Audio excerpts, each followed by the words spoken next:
Have you ever thought about the effects of our hormones and our neurotransmitters on our libido? Well, it's no surprise that our sex hormones like estrogen and testosterone can play a big role. We know that testosterone helps a male to feel more virile. It obviously helps with things like muscle mass and all that, which we know about. And it can also help with blood flow to the area. In a female, estrogen plays quite a big role as well, and this might be obvious to you because as a female's cycle, changes, we know that estrogen goes up and down, and when we get this surge of estrogen towards the middle of our cycle, this will help with the release of an egg. And it makes sense that this surge in estrogen also helps to increase our libido. And because luteinizing hormone will actually help with this increase in estrogen throughout the middle of the cycle, it's no surprise that luteinizing hormone also has been associated with a higher libido around that time of the cycle. So I find it really interesting to understand that both the parasympathetic, or our rest and digest nervous system, and our sympathetic nervous system, or our fight and flight, are both involved in the whole climax process.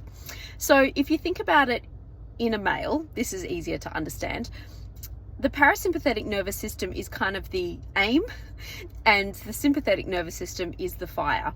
So if you think about it like this, the parasympathetic nervous system is going to be the one that increases the blood flow to the area in both males and females.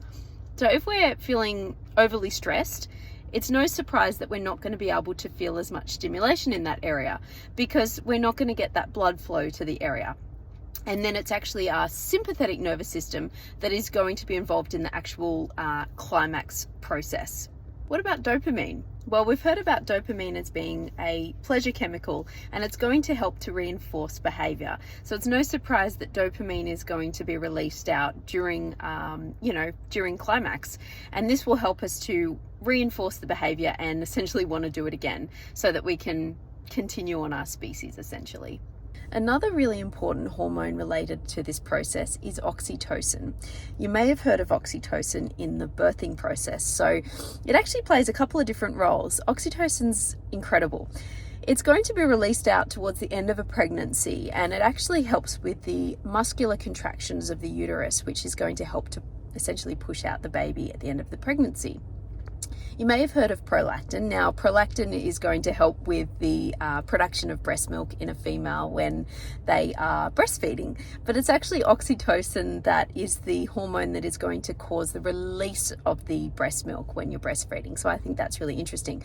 So you can see that it has quite a relationship with the contraction of muscle.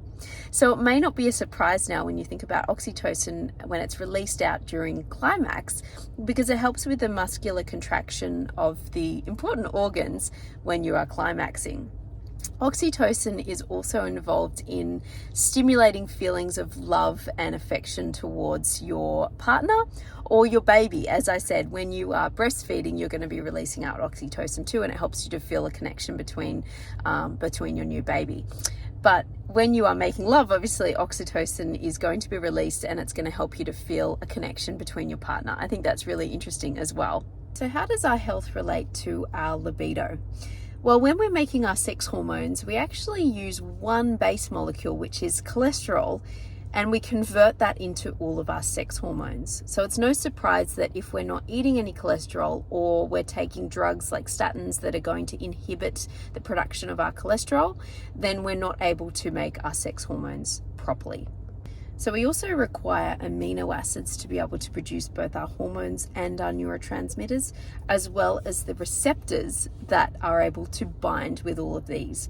So it's also important to consider, are you eating enough protein in the diet, or are you able to absorb the protein that you're eating in order to use the amino acids from the protein to make the hormones, neurotransmitters, receptors, and things like that. Stress levels can also impact our ability to make these hormones, especially our sex hormones, because essentially what happens is, as I said, we'll convert that base molecule cholesterol to our sex hormones. But if we are overly stressed, we're actually going to convert that pathway into making more of our stress hormones, and therefore we're not going to be able to make our sex hormones to the same extent.